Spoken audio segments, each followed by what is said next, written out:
Magandang hapon na naman sa inyo mga suki namin tagapakinig. Narito na naman po ang inyong lingkod, Kuya Peles. At ako pong muli ay inyong makakasama sa loob ng kalahating oras.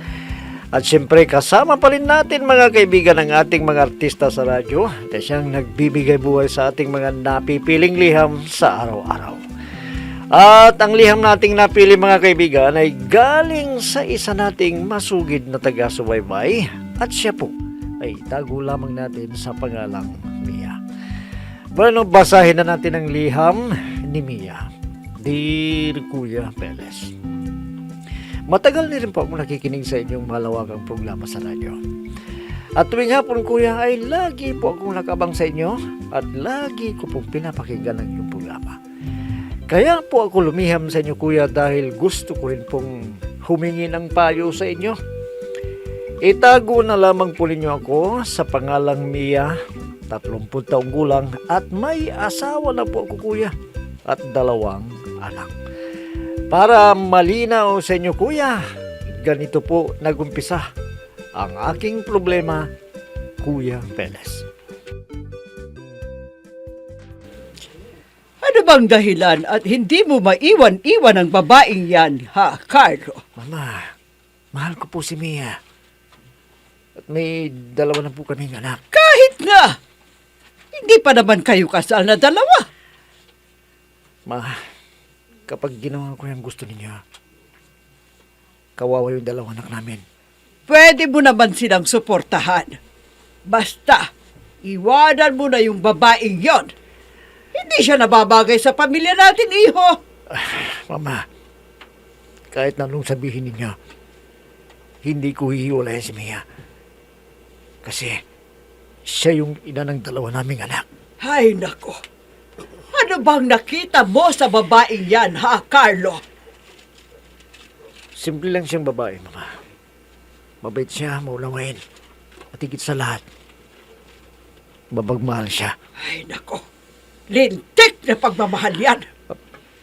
Mama, Mas malayong maganda si Sofia. At may sinasabi pa sa buhay. Mama, kahit simple lang yung buhay ni Mia, mas mahal ko siya. Sige, kung ipagpipilitan mo yung gusto mo, bahala ka sa buhay mo. Mama, mayroon po akong sariling trabaho. Kaya ko na pong buhayin ang pamilya ko. Tingnan natin kung mapapanindigan mo yung sinasabi mo. Kakayanin ko, Mama. Kakayanin ko para sa pamilya ko.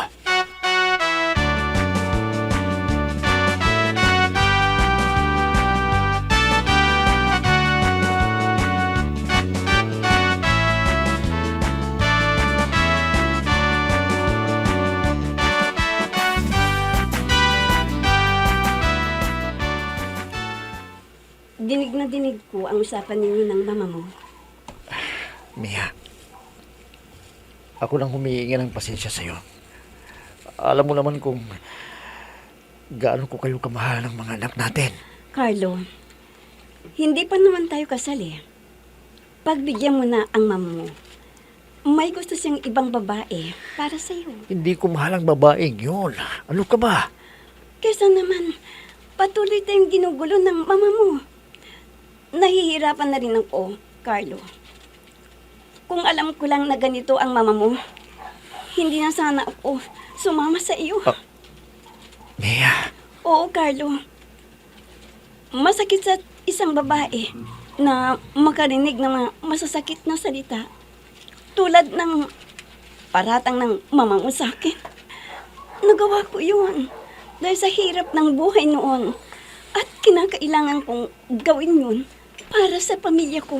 Siya, tama na. Kalimutan mo na yun. 2 na yung anak natin. At hindi ako susuko para sa iyo. At para sa mga anak natin. Tandaan mo yan, Mia.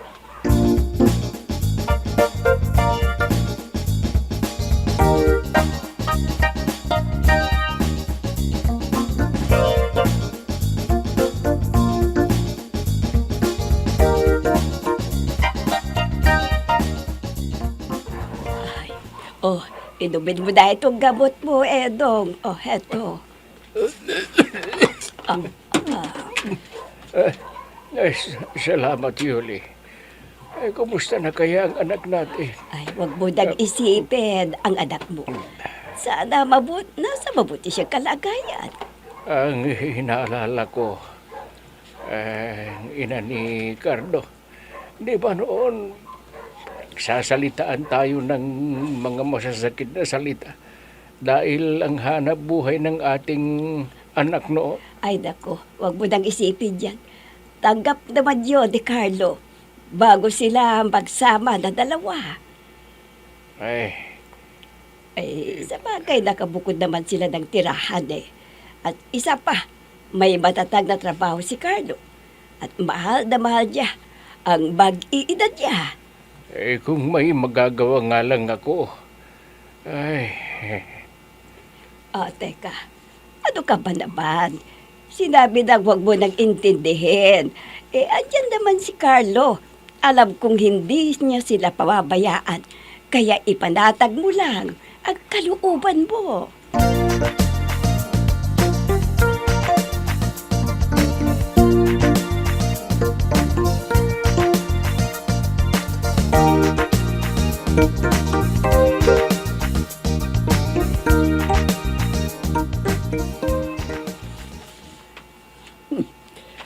Ano ba naman ang tirahan na ito?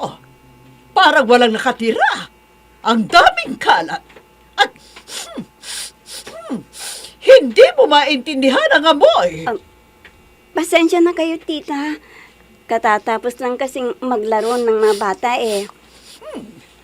Nasaan ang anak ko? Pumasok na po si Carlo sa trabaho niya, Baho. tita. Hay nako. Iba ang nakikinabang sa pinaghihirapan ng anak ko. Tita, mga anak naman niya ang nakikinabang eh. At ikaw, hindi ka ba nakikinabang ha? Tita, Hay nako. Ano bang nakita ng anak ko sa iyo? Matagal ko nang sinasabi sa anak ko na hiwalayan ka na niya. Pero hanggang ngayon, hindi ka pa niya kayang iwanan. Hay nako. nagmamahalan po kami ng anak ninyo. At isa pa po, 2 na ang anak namin ni Carlo. Kahit na 10 pa yung anak ninyo, hindi pa rin kita matatanggap sa pamilya namin. Naiintindihan mo? Pok-pok ka! Tita, sabihin niyo na ang gusto ninyong sabihin. Malinis po ang konsensya ko. At wala po akong ginagawang masama. Nagsalita ang malinis ko no. Matagal na pong nangyari yan. Ang importante, nagbago na ako. At wala na po akong inaapakang tao.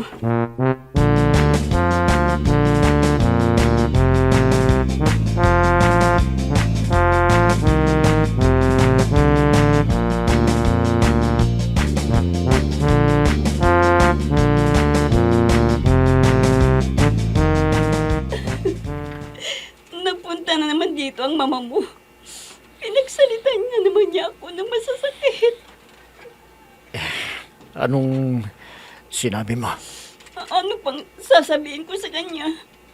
Hinusgahan na niya ako, Carlo. Pagpag ako. Totoo naman eh, hindi ba? Tapos na yun. At alam ko na ako lang yung lalaki sa buhay mo ngayon. Pero ang mama mo, kung makapaghusga, para akong basura, Jobert. Hindi ko na alam kung saan ko ilulugaran ang sarili ko. Makinig ka sa akin, Mia. Ako lang pakinggan mo. Kahit anong mangyari, hindi tayo maghiwalay. Tanda mo yan. Jobert, Mahal na mahal ko kayo ng mga anak natin, Mia. At wala nang magagawa si Mama sa pagsasama natin. Wala na, Mia.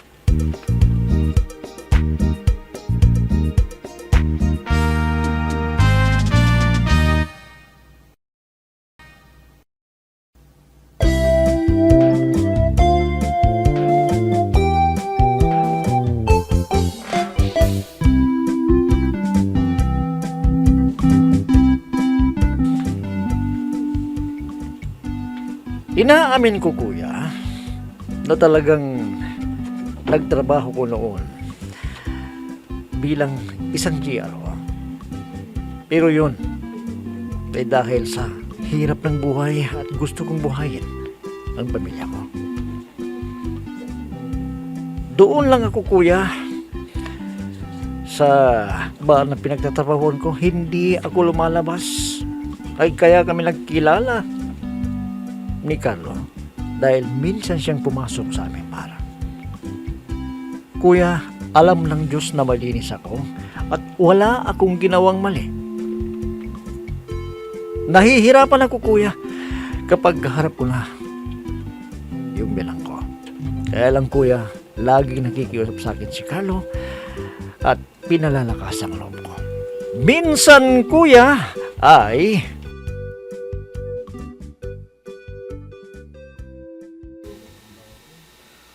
Sofia! Kailan ka ba uuwi ng Pilipinas, ha, iha? Baka matagal pa po ako dito, tita. Bakit po ba, ha? Gusto ko sanang magsama na kayong dalawa ng anak ko.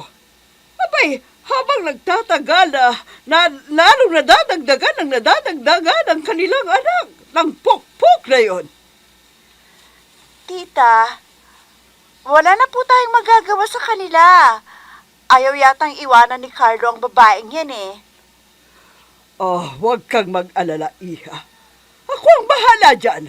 Basta, umuwi ka dito sa Pilipinas at gagawa ko ng paraan para magkatuluyan kayong dalawa ng aking anak. Tita, hindi pa po ako sigurado eh. Pero kung sakaling magbabakasyon ako dyan sa Pilipinas, si Papa muna. Siguro, sasabay na lang ako sa kanya. Di mabuti kung ganun, iha, para mawala na sa landas ng aking anak ang babaeng yan.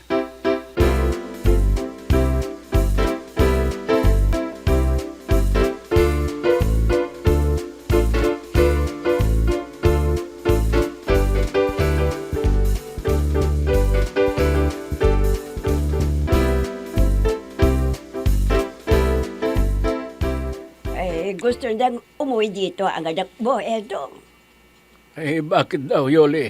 Siguro, dahil, naman sa biyanan niyang hilaw, alam mo naman yun. Si Cardo ang makakapagdesisyon yan at hindi si Mia. Kawawa naman ang anak natin. Mabait nga asawa, pero ang biyanan niya, sobrang bata pobre. Ganun talaga ang mga may kaya sa buhay. Kung makapanglait ng kapwa, wagas. Hanggang kailan magtitiis ang anak natin? Siguro naman, darating din ang panahon na matatanggap din ang anak natin bilang manugang. Naku, Edong, huwag ka nang umasa. Tanging si Kanulan ang aasahan natin para ipagtanggol ang ating anak.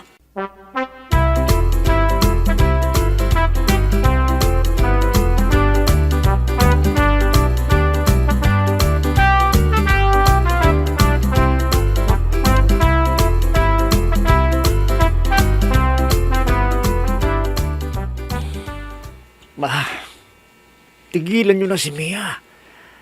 Naaawa na ako sa asawa ko, ma. Hindi mo siya asawa. Dahil hindi pa kayo kasal na dalawa. Mama, kahit na gagawin kong lahat para maging sagrado ang pagsasama naming dalawa ni Mia. Isa kang baliw, Carlo. Baliw ka na dahil sa babaeng yon, nababaliw ka na sa kanya. Mama, mahal ko kayo. Ako ang hindi ninyo naiintindihan. Bakit kailangan kayong pumili ng babaeng pakikisamahan ko, Mama? Anak, gusto ko lang na maging maganda ang iyong kinabukasan. At yon ay na kay Sofia, kung siya ang pipiliin mo. Mama, ilang beses ko bang sasabihin sa inyo na si Mia ang mahal ko at hindi ang Sofia ang yun? Kahit may kaya sila sa buhay. Mama? Anong nangyayari sa inyo? Mama! Mama! Anong nangyayari sa inyo? Ma! Mama!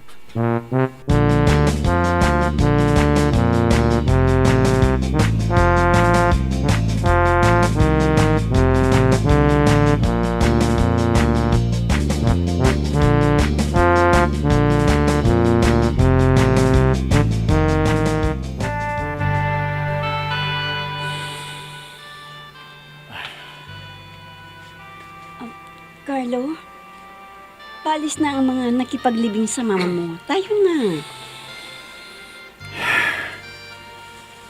Bakit kailangan umabot sa ganito, Mia? Bakit? Palagay ko, Carlo. Tama naman ang mama mo eh.